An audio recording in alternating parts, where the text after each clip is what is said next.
Good afternoon and welcome to Wavy Digital Desk. I'm your host, Sarah Good. We're back again after the weekend. If you just joined us on Friday, we were speaking to what could happen on Monday, but as we know, over the weekend, Biden has said he is ending his bid for re-election, and he's also endorsing Kamala Harris. So today we're going to be speaking with Dr. Benjamin Melusky from ODU. Again, he's back with us now after the forecast of what we expected over the weekend, now talking about what happened, what will happen as we sort of move through these stages leading up into the 2024 election. So I'm going to bring him on now so we can get started.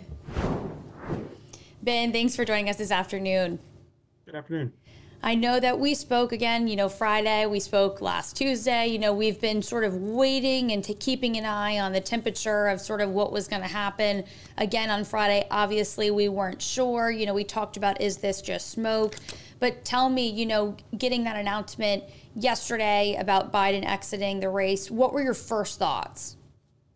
I think it was very much that this was the pressure relief, opening up.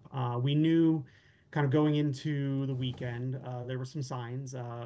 The First Lady, Jill Biden, she had canceled a campaign event for Ann Arbor in Michigan.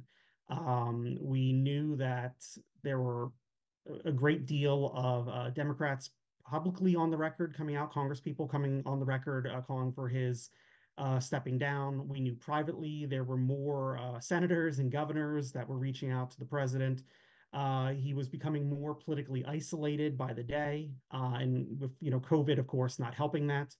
And then there's some reports out that even it seems that former President Barack Obama had made some calls to him, and two senators, including Senator Kuhn from Delaware, had actually gone and visited him.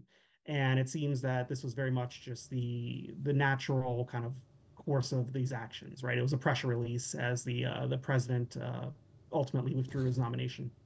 And it seems that the decision was made quite quickly. I know that there had been conversations, we had spoken about calls to step down, but it seems even just up to the moment they were letting people know in his campaign. What do you make of sort of the complicated nature of all this, but also the quick release of information? Is that more so things, don't get spat out like rumors or gossip? Is that because really, do you think the decision really was down the line? I think the decision had come to a point where I think the current president knew he was going to do it. It just came down to a matter of when. And in this day and age, with leaks and the instant transmission of information, especially something as sophisticated as well as complicated as this, the president wanted to control the narrative. And that's why you're seeing reports that White House staffers, campaign staffers, were basically just kind of last minute told it was happening. And that was very much to control the information, control the narrative, and avoid losing it. I mean, if you let that information out there and it gets picked up in social media, very quickly gets spun in a thousand different directions. And I think also the second complicating factor is President Biden is going to remain in office through the end of his term. So that was very much a significant concern there as well, too. If you can't control the narrative as that information is coming out, there potentially would be a lot more calls for the president to step down now. And, please, if you're in the chat, I see some comments already, but please, if you're on YouTube or Facebook, go ahead and leave your comments and questions in the chat, and we will get to them, throughout the course of the conversation if we're able. That leaves a complicated part of this, and we can, talk about this before we get into some more parts of the exit and the endorsements. But, people have come out and now questioned Biden remaining in office through the rest of his term. What have you heard about that? And obviously, this has already been a historical moment. So anything of that nature would, be very complicated, to say the least, for the country. Some of the things I've heard, at least from Republican sources that I've talked with, is that this is very much going to be part of at least the short-term campaign moving forward to kind of question Kamala Harris in terms of what she knew. We saw this just, I believe it was yesterday, with the interview with Donald Trump and J.D. Vance on camera.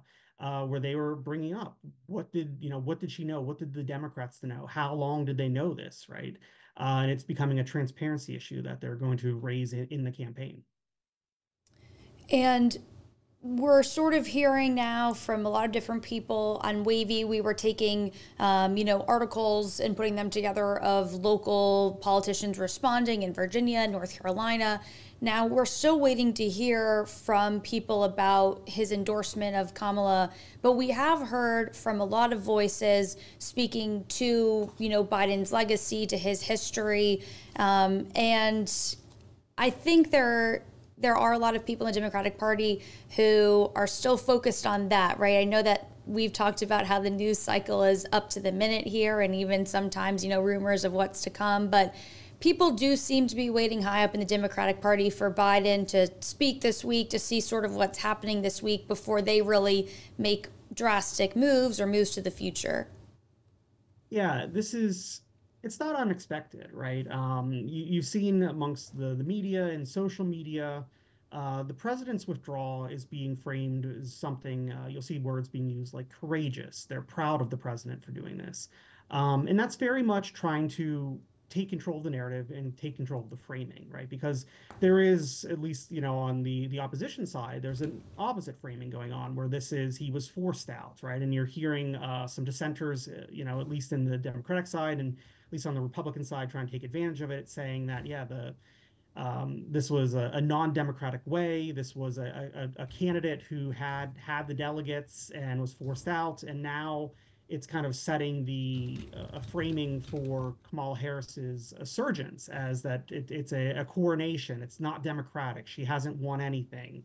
You even heard her words on yesterday, saying that she hopes to kind of prove and win the nomination, right, as opposed to this being just an appointment or a skipping over a democratic process, right? So it's this whole situation. It's very complicated and it's very delicate, right? Because it very much is perceptions, and as we've seen, really since the debate, right? Perceptions in the electorate are a very delicate thing. Once they're formed, they're very hard to break. And if there is a perception amongst the maybe a side of the Democratic electorate or even independents that were leaning Democratic, that this is an unfair process, that there perhaps were better candidates available, that might dissuade them, maybe not for voting for Donald Trump, but maybe to vote for a third party candidate or to just stay home altogether. And we've heard calls from different people, even in the Democratic Party, to have some sort of a mini primary or sort of more of an open call. Do you think that is even possible in the timeline we're in right now? What are your thoughts on having a more, I guess, set up primary version, especially as we head into the DNC? Is that a possibility? It's a possibility. However, again, it comes down to that perception side, right? I mean, so the first question would be, all right, when would they do that, right? Could this be kind of in the lead up between now and the end of August? Short amount of time for them to kind of do a blitz. Perhaps it would be they do a blitz amongst the swing states. The second question is who would be the challengers, right? So many of the potential stand-ins that were before Kamala Harris was endorsed were people like Governor Gavin Newsom or Gretchen Whitmer. And so many of these potential challengers have already come out and endorsed Kamala Harris in the wake, right? So it'd be who would actually be running against her. There is some talk that maybe it would be kind of like you put up potential VPs, right? Just to kind of see how they fare in the eyes of the electorate. But again, back to perceptions. If she is already endorsed by the current president, and we've seen such a coalescing in the last 24 hours of Democratic politicians and Democratic and more liberal leaning interest groups and think tanks coming out in support of her, it would kind of be viewed as a, a de facto outcome, right? You would already know that Kamala Harris would be the winner, so why would you do that? Would it just be kind of a sham primary? And what would be the perception of that? So we're gonna have to wait and see till Wednesday when the Democratic Rules Committee kind of does their public virtual discussion on this to see what the plan is moving forward.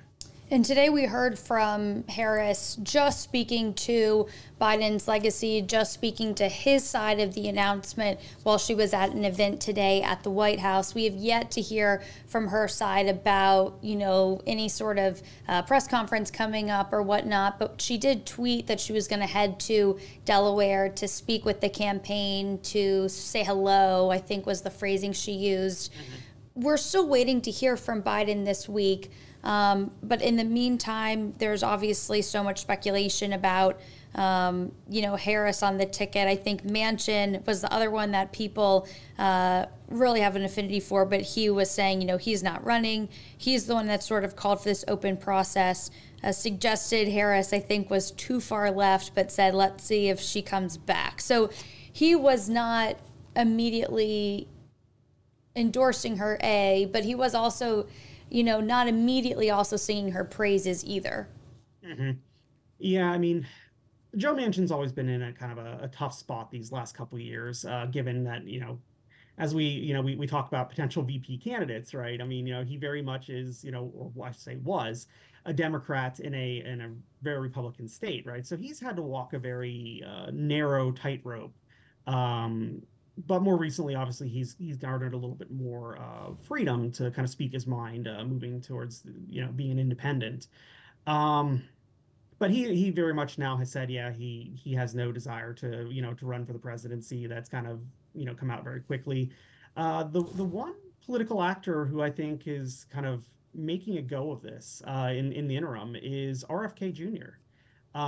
He's very much kind of jumping on this and saying, all right, as we were talking about earlier, kind of when did we know, what did you know, and saying, yes, see, this is why I was not allowed to be part of why I left the Democratic Party, as they were conspiring against me to ultimately kind of put Kamala forward. I would be the nominee otherwise. So he really is making hay out of this, and we will see what that does for him in terms of polling as we move forward in these coming weeks. But at least from the Republican side, it's kind of still kind of business as usual, right? They very much have spoken to that, irrespective of who is the actual nominee, it comes down to policy, right? And they're very much speaking now in we call this a retrospective way, looking back, right? Very much at the last 4 years, and saying, yeah, the policies of the current administration have not been good to the American public, and they point to things in terms of immigration, foreign policy, the economy, things like that. So they're very much gearing up to fight a policy battle, irrespective of who the eventual nominee is for the Democrats. And it's interesting. I haven't seen a poll yet that splits Harris, Trump, and Kennedy together. So I don't know what the split would be there. NBC did release some poll data today that we've discussed and talked about. I think 47% Trump, 46% Harris, at least in their latest numbers that they have available. And I don't know how long ago, I should be clear about that, those were polled. That could have been before the assassination attempt. And in light of everything now, we don't know how people would poll, and what they would select now, given the options where Biden is no longer a candidate. But do you think that the Trump campaign it doesn't seem like they're worried about that. I know that they were planning for Biden still, but I'm sure they were keeping an eye on Harris if this all were to happen. Yeah, and this is the tricky part of polling, right? A lot of what we see is kind of these public polls, but also the parties themselves and the campaigns themselves do a lot of internal polling. But if you kind of look back over a period of time, right? Before the 2020 election, Kamala Harris, her polling wasn't great, and effectively, in terms of the 2020 election, she was breaking single digits in terms of who future voters would vote for. If you look at over the time as vice president in the administration, her approval rating has not been great. At times, kind of either hovering around Joe Biden or times dipping down below. In the kind of the wake after the debate, a lot of head-to-head polls between her and Trump were kind of cast out there to see how she would do compared to Biden, and we've seen that she was polling very similarly, showing kind of this attachment to the current administration. So we have to wait a little bit here now to see a normalization in the polls as she decouples from Biden being at the top of the ticket, and she potentially moves into that, at least the public's view of her as the top of the ticket. Will she start to get a little bit of a rise as more Democrats start to gravitate towards her? And that would be expected. But the question is how big of a rise, right? And is it enough that she would be able to overcome where Trump's at? And that's why I always tell my students and I tell people consider polling what we say. It's not a forecast. It's a nowcast. It's right now how people are thinking about the candidate in that moment, in that context. So we have to wait a little bit to see how the context changes, right? Because it very much has changed. So there's going to be a little bit of lag in the polling as it normalizes, and then we can start to see how she really is going to match up, and also how she'll match up if you have some third-party candidates on the ballot, like RFK, Cornel West, a Jill Stein. And we've seen now, we're going to wait for those updated polls. I'm sure they'll be out by the end of the month. But the campaign dollars, that's been a big issue for the Biden campaign at the beginning half of this month, with a lot of big donors sort of holding still for a minute. Now we know in the last 24 hours, there's been such a rise and increase in campaign funding, at least from the base. I guess the question is, right, how do the people that are on maybe the more moderate or on the line of who they're going to vote for, how do they feel? But what do you think it says, at least, that all these campaign dollars are now starting to come in? Yeah, I mean, the campaign dollars, they're still the confounding element of this, right? When we talk about like, all right, do they do a kind of a mini blitz primary and how does the public perceive it, right? I mean, you're looking at the Biden campaign war chest, which Kamala Harris is entitled to being, on the ticket with him. So, I mean, that's, depending on what you're looking at, 240 million or 90 million unspent, depending how it's being kind of calculated out. I mean, that's a lot of money that she already has in her war chest to start working with. So, from a perception standpoint, um, it's kind of she's the official, or at least the presumptive nominee, having that much money, and it causes a lot of quote unquote challengers to be at a disadvantage naturally. In the wake of just the last 24 hours, we've seen more than 50,000, or sorry, more than $50 million flow into at least the kind of the Harris war chest here, which, as you know, if we follow Brett Hall from Wavy News, follow the money, right? So that's kind of telling you where at least the party's at right now. And a lot of that money, I think it was something like a $44 million donation from the Democratic Latino Fund, right? So you're starting to see the party coalesce around her. Now, in the next couple weeks, this is going to be where things really get interesting. As Kamala kind of really gets out there as the presumptive nominee, as she's campaigning more, as surrogates for the party come out. That's what we're going to have to wait and see, is where some of, both the really where the smaller donations are coming from. You would expect that the large Democratic donors and large liberal donors, they've turned the faucet back on. They're saying, all right, it's going to go to Harris, it's going to go back down to the down ballot Democratic candidates. But where are these small donations going to start going, and who are they coming from? And that's where we'll start to see our moderates, our independents, are they starting to throw money at the Harris campaign, or are they still a little gun shy about it and want to see, wait till she's potentially the official nominee, or how she starts to appear in the polling? And we know, I think some people might have the misconception that Harris is going to take right after Biden. Now they've been paired together and they're going to poll similarly and have similar groups. But really, some of that campaign money now that's coming in, they are going to have to rethink, right, their political strategy, what groups to target, what states to visit, because it could look completely different from Biden's strategy and what sort of states or what groups of voters he really needed to get in touch with. Yeah, I mean, if we're just kind of looking at kind of the Biden strategy, it was very much they were looking at, all right, the Rust Belt states were still very much, at least according to the polling, they were at risk, right? And the road to the White House really went through states like Michigan and Wisconsin, even Pennsylvania, right? And just kind of in the last 24 hours, we've been breaking down kind of the Harris strategy and looking to see where potentially she could make a run for the White House. And there's potentially some Sunbelt states that, she really needs to think about, and some Southern states. We look at a state like North Carolina, right? This is a state where the Democratic Party has been throwing a lot of money and time and attention at in this cycle. I mean, Kamala Harris herself has been to North Carolina at least a half dozen times since the start of this year. There's been a lot of talk that Roy Cooper may be potentially a VP pick for her coming out of Carolina as well. But this was a state that Joe Biden lost by less than 1 point, basically roughly 75,000 votes.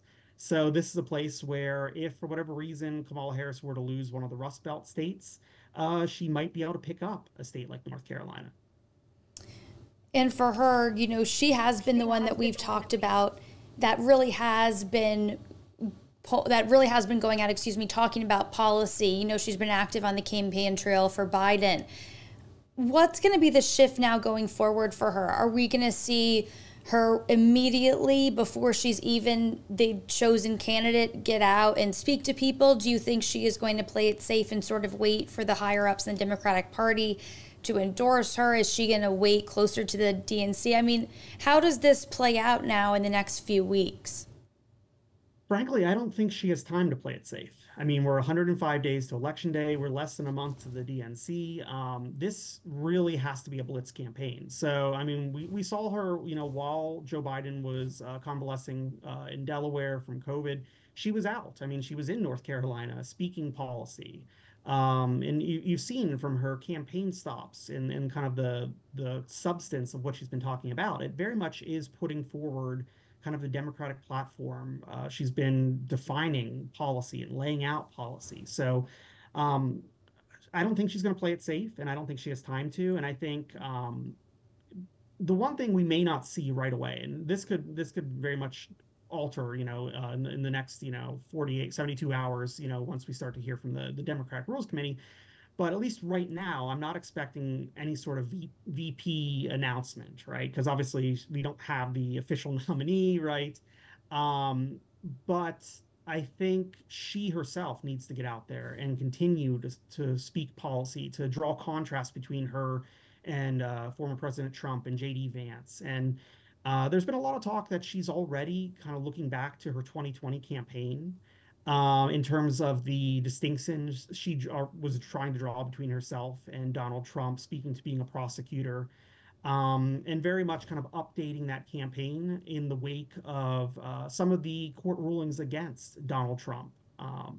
So I think we're very much going to see her kind of resurrecting that 2020 campaign, speaking to her background, and in terms of policy shifts, I really don't see her trying to push policy that different than what the Biden administration has been arguing in its campaign because of the fact that we have such a short amount of time between now and the general election, right? If you rock the policy boat that much, that interjects a little bit too much uncertainty into the campaign. You don't know how a significant policy shift would play over with voters. So I think it's going to be very much not business as usual, but just a more ramped up Kamala Harris. Do you think, in terms of her vice presidential pick, and we don't know exactly when that is actually going to be made, but do you think that's going to be a key moment for her, maybe in connecting with higher ups in the Democratic Party and sort of maybe compromising, sort of finding common ground to sort of unite the base? I mean, what do you think is going to come out of the VP pick, and maybe when that's decided? Yeah, I mean, VPs are always so tricky, right? I mean, if we go back to kind of the turn of the century, that's really the last time vice presidents really mattered, we used to think like vice presidents would like guarantee you a specific state, right? Or they would guarantee you a region, right? So this is why, like, before, kind of like the 1900s, or, maybe a little bit later than that, like a northern presidential candidate would pick like a southerner, right, to help unite both elements of the party and pick up regions. But as we've seen over time into the modern presidential era, vice presidents, they don't bring as much of that anymore. But that's not to say that they still can't shift to some votes, right? And that's why, in terms of the potential VP picks, we've seen a lot of names kind of shortlisted of governors and senators that are either in swing states, or they're kind of like that, like I said earlier, like that Joe Manchin, like where you're a Democrat in a Republican state, right? You're showing you can win in a kind of a more moderate context. So there's potential that she will look at people, like I said, like the Roy Cooper, the Governor Shapiro from Pennsylvania, the Andy Beshear from Kentucky, um, or maybe she will look at somebody, maybe from Arizona, right? senator from Arizona, and try to like see where you can maybe shore up a percentage or two of the vote. Because in those very close states, right, there are going to be states that are won by a percentage or two. I mean, like I said, North Carolina was won by about 75,000 votes. So the vice presidential pick, as you were asking, is it going to help her to ingratiate her with kind of the Democratic higher ups and donors? I already think that there's been a lot of conversation between in the background as we were waiting for Joe Biden to kind of make his decision to step down. There's already been a lot of conversations had. There's already been a lot of focus grouping being done of, you know, how vice presidential picks would match up with Kamala Harris. Um, so it really is just going to come down to when does the party view it as the right time, right? So post Wednesday, we'll know hopefully more what the process will look like leading up to the DNC. Kamala Harris, of course, is going to get a little bit of a polling bump from the weekend. So we're going to watch to see, can she build a little bit of a wave, right? And try to replicate perhaps what Donald Trump did leading into the RNC. Can she pick up a little bit of a wave, you know, over the weekend, being the presumptive nominee? If the rules come out and kind of set her up as as really, you know, the pick for the DNC, that'll give her a little bit of a bump too. If more money comes in and she does more of a campaign blitz through the swing states and the polling starts to rebound, will that wave continue to grow? And then we'll go into the, you know, maybe go into the DNC if she is the, you know, the presumptive nominee. Does she announce her VP pick around then and get another bump, and then go into the DNC? And then we expect, historically, you know, you get a convention bump as well. So the hope would be, at least from her campaign, to try to build a wave and ride it into the DNC and then forward into the general election. And I just want to, you know, we'll probably end up getting updates, you know, on Wednesday and as VP picks come out, and sort of seeing what this process is going to look like, you know, leading to that mid-August DNC. But I want to just sort of end on, we have a minute or two left, you know, just talking about how monumental and historical this moment is. And I know that we've gotten into sort of what could happen. But this is really the first time in, you know, modern American presidential history where a president has not sought re-election, but also has dropped out of a race. That's the first time. So, I mean, can you just speak to what's happening here and sort of how the country might feel about this, even separate from the presidential election? Yeah, I mean, I think the best way to look at it is from kind of a comparative lens, right? I mean, look at it from the outside. I mean, just within the wake of Joe Biden withdrawing, I mean, the newspapers around the world, all eyes are on the United States right now, trying to understand what's going on, because this really is unprecedented in the modern American presidential era, right? So the world is kind of looking in with maybe a degree of concern, maybe a degree of skepticism, but really a big nugget of just curiosity.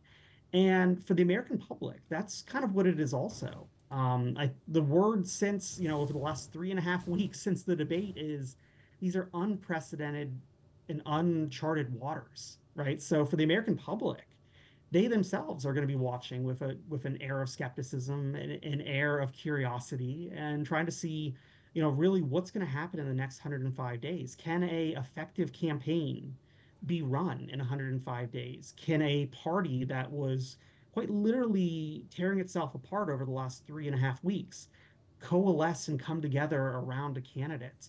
And then at the same time, you know, what does that potential candidate mean for the country and Kamala Harris? I mean, we've seen the first black president, right, before, first black male president, but, you know, in terms of what Kamala Harris is, she'd be the first black as well as South Asian woman president, right? So these are kind of, we're in this era of really more presidential firsts here in the modern presidential era, and really in the presidential history completed.